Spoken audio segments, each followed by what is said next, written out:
I'm Josh Leisen. I'm a Senior Project Manager with Huron Pines, and today we're at the Shingle Mill Crossing, which is the County Road 622 bridge over the east branch of the Black River.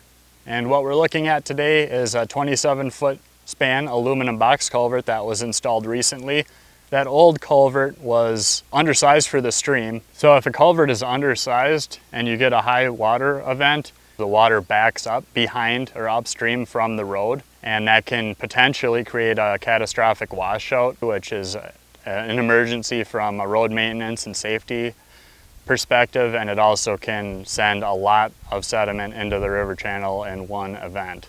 So sediment is one of the main sources of pollutant in a river like this, and in many of our rivers in northern Michigan.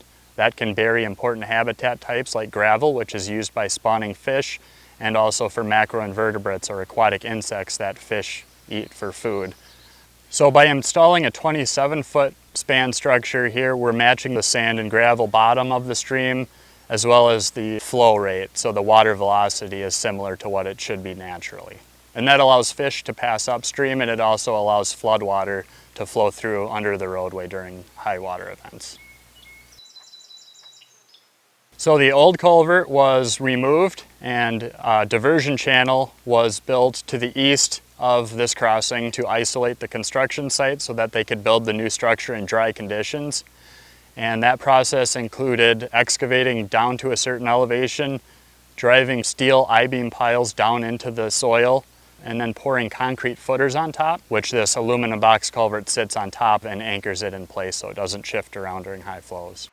The Black River watershed is one of the best brook trout fisheries in northern Michigan and perhaps the world. The Michigan DNR exclusively manages the watershed for brook trout. It's a high priority among resource agencies, including Fish and Wildlife Service, the DNR, Huron Pines, and other organizations to make sure that this fishery remains a healthy one long into the future. And one of the ways we can do that is to address areas that are degrading the water conditions, like undersized road stream crossings.